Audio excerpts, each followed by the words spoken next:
Prime minister Narendra Modi आज Qatar पहुंच चुके हैं। रेड कारपेट पे उनका जबरदस्त इस्तकबाल किया गया। साथ साथ हमने देखा कि कतर जैसे कट्टर इस्लामिक मुल्क में भारत माता की जय के नारे लगे, जय श्री राम के नारे लगे। और इससे पहले अगर बात करें तो यूएई के अंदर स्वामी नारायण मंदिर को भी इनॉग्रेट किया गया। तारीफें बटोरता हुआ हमारा पड़ोसी मुल्क इस्लामिक दुनिया के साथ बेहतरीन ताल्लुकात कायम करने में कामयाब हो गया। और हमने ये देखा है कि कतर के ऊपर अब भारत का रंग जो है चढ़ता हुआ दिखाई दिया जाए। इंडिया के साथ दोस्ती नहीं हो सकती। क्यों? क्योंकि वो काफिर मुल्क है। मुसलमान भी तो रहते हैं 27 करोड़। जो उधर मुसलमान है वो हमारे बहन भाई हैं। उनके लिए दोस्ती कर लो। चलो उनको भी हम लेके आएंगे इधर ही पाकिस्तान में। लो जी, आज तक कोई आया इंडिया से? लेके आएंगे ना, क्योंकि पाकिस्तान को ठीक करेंगे। कैसे लेके आओगे? गजवा हिंद करोगे? गजवा हिंद के लिए भी हम तैयार हैं। लो जी, ये तो पाकिस्तान का नाम वाकई बड़ा रोशन करेगा। कतर ने भी इंडिया के प्राइम मिनिस्टर नरेंद्र मोदी को गार्ड ऑफ ऑनर पेश किया। इस वक्त इंडिया इस्लामी ममालिक के साथ ताल्लुकात मजबूत करने में मसरूफ है, लेकिन पाकिस्तान इस बात पर परेशान है कि इस्लामी ममालिक में जो रिस्पेक्ट, जो डिग्निटी पाकिस्तान को मिलनी चाहिए थी वो इंडिया को क्यों मिल रही है।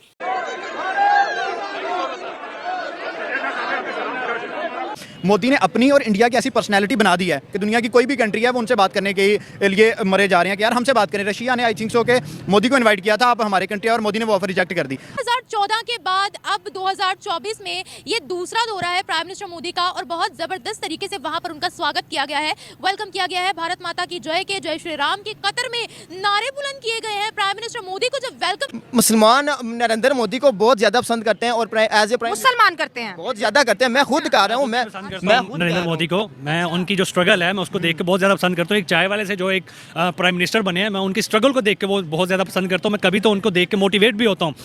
जय हिंद दोस्तों, वंदे मातरम। यूएई के 2 दिवसीय दौरे के बाद प्रधानमंत्री नरेंद्र मोदी कतर पहुंचे। कतर की राजधानी दोहा पहुंचने के बाद होटल के बाहर प्रवासी भारतीयों ने गर्मजोशी से पीएम मोदी का स्वागत किया। हाथों में भारतीय तिरंगा लेकर आए लोगों ने मोदी मोदी और भारत माता की जय के नारे लगाए। पीएम मोदी ने दोहा में कतर के प्रधानमंत्री सह विदेश मंत्री एच मोहम्मद बिन अब्दुल रहमान के साथ बैठकर द्विपक्षीय साझेदारी को मजबूत करने पर विस्तार से बात की। आइए इसी पे देखते हैं पाकिस्तानी मीडिया का क्या रिएक्शन है। काफर है, वो हिंदू है, लेकिन वो अपने मकसद, अपनी कॉज के साथ लॉयल है। वन ऑफ द एग्जाम्पल, उसने भी तोशा खाना, उधर भी एक तोशा खाना है, वहाँ से उन्होंने गिफ्ट लिए, तो उसने सारे नोबल कॉज के लिए लगाया। और हमने क्या किया? इंडिया की जो कौम है और जो हुकूमत है उनका आपस में एक जोड़ है। हमारे यहाँ पाकिस्तान में ये हालत है कि हुकूमतों को कुछ चाह रही है, अवाम कुछ चाह रही है, जिसकी वजह से इसका असर पूरी दुनिया में पड़ रहा है। तो जिसकी वजह से आज पाकिस्तान की जो हमारे लिए बैड लगे कि जो इंटरनेशनल लेवल पे हमारी जो वैल्यू थी, जो इज्जत थी, वो दिन ब दिन कमज़ोर हो रही है। पाकिस्तान को भाई आप कह सकते हैं कि एक ऐसे कोने में ढकेला जा रहा है कि जहाँ से पाकिस्तान को बिल्कुल आइसोलेट करके सेपरेट किया जा रहा है इंटरनेशनल कम्युनिटी से। यूएई में ज़ालाबारी हुई है तो हमने कहा है कि यूएई पे अल्लाह का अजाब नाजिल हो गया क्योंकि वहाँ पे मंदिर खुल गया है। बस आप इन्हीं कामों में रखें कि जी वहाँ ये हो गया। मेरा नाम मोहम्मद रमज़ान तो है, मैं मोहम्मद को मानता हूँ, लेकिन मोहम्मद की एक नहीं मानता। हम अली को तो मानते, अली की एक नहीं मानते। मोदी का राइट है जी उसका गार्ड ऑफ ऑनर देना, क्योंकि वो वहाँ का सदर था, वहाँ पर वज़ीर आज़म, उसका राइट था जाना, मिलना उसको। हमारे पाकिस्तान में तल्लुकात खराब है, अगर पाकिस्तान के तल्लुकात सही होते तो हमने भी उसको देना था। हदीस में लिखा हुआ है कि क़यामत के आखिरी अवाइल में अरब के लोग बुत परस्ती में शामिल हो जाएंगे। तो now the symptom has come. लोग अब ना रिलीजन वाइज मूव नहीं कर रहे, वो अपनी देखते हैं कि हमें किसके साथ हमें बेनिफिट मिलेगा, वो उसके साथ चलते हैं। तो अगर इस तरह की पॉलिसी है तो ये तो बहुत ज़्यादा नुकसानदेह है, क्योंकि ओवरऑल जो है एज अ मुस्लिम अगर हम देखा जाए तो हमारे लिए नुकसान का बाइस है। मेरे जैसे बंदा गाड़ी लेते हुए 2 मिनट सोच रहा है यार कहीं फंस ना जाऊं, और लोगों के पास यहाँ फॉर्च्यूनर V8 इतनी महंगी लड़ाई जंग के बदले मतलब के फसाद होता है, लड़ाई नुकसान होता है। लेकिन अगर ये नुकसान होता है तो फिर नबी पाक सल्लल्लाहु अलैहि वसल्लम ने ग़ज़वा बदर में भी जिहाद किया, जंग की। मुसलमानों पर जहाँ पे जुल्म होगा वहाँ पर हमको लड़ना पड़ेगा। अच्छा, दीन को तख्त पे लाने के लिए हमें तो पहले तो फ़लस्तीन जाओ ना, कश्मीर बाद में चले जाना। हम जाते हैं, हमारे हुक्मरानों के अंदर ईमान नहीं है, वो हमें नहीं जाने देते। अच्छा, तो कश्मीर को बार बार क्यों सियासत के नाम पर इस्तेमाल किया जा रहा है? कौन? अभी इंडिया में ये बात की गई है कि तीसरी टर्म हमारी बहुत बड़ी होगी और बड़े बड़े फैसले किए जाएंगे। आपको डर पड़ गया कि हमला हो जाएगा? नहीं, इंशाल्लाह मुसलमानों के अंदर ईमान है और ये अगर हमला करेंगे तो हम जवाब देने के लिए भी तैयार हैं। तो नवाज शरीफ तो कहते हैं दोस्ती करेंगे, जो कि बहुत अच्छी बात है। इंडिया के साथ दोस्ती नहीं हो सकती। क्यों? क्योंकि वो काफिर मुल्क है। मुसलमान भी तो रहते हैं 27 करोड़, जो उधर मुसलमान हैं वो हमारे बहन भाई हैं, उनके लिए दोस्ती कर लो। चलो उनको भी हम लेके आएंगे इधर ही पाकिस्तान में। लो जी, आज तक कोई आया इंडिया से? लेके आएंगे ना, क्योंकि पाकिस्तान को ठीक करेंगे। कैसे लेके आओगे? गजवा हिंद करोगे? गजवा हिंद के लिए भी हम तैयार हैं। लो जी, ये तो पाकिस्तान का नाम वाकई बड़ा रोशन करेगा। कर रहे हैं अब इंडिया को।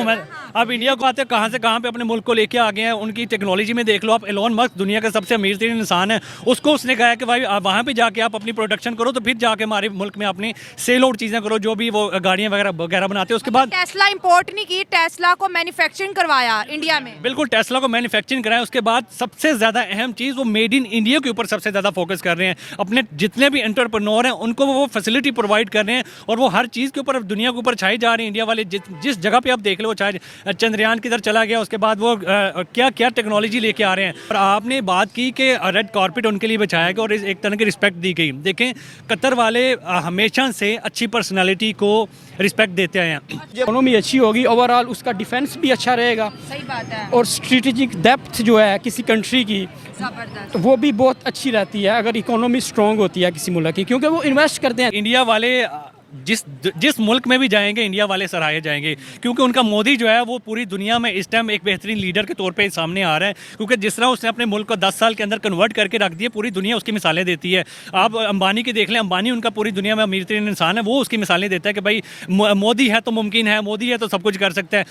क्या कहेंगे आप कि दुबई में भी उनके लिए बहुत अच्छा हुआ? आज गए थे तो बुर्ज खलीफा लाइट अप हुआ है उनके लिए। ओके, आपने देखा था? हाँ जी।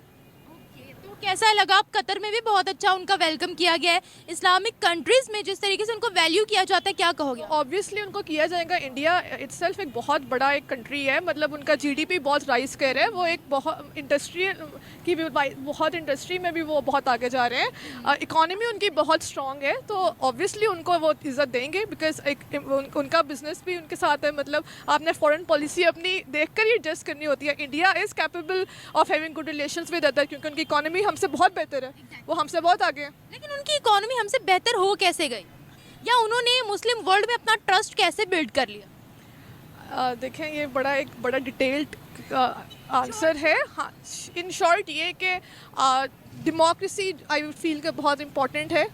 उनके यहाँ डेमोक्रेसी एग्जिस्ट करती है, हमारे यहाँ डेमोक्रेसी एग्जिस्ट नहीं करती। यहाँ पर लोगों हमारे ऊपर जो हेड होते हैं, they are not chosen by people, या दे आर सिलेक्टेड।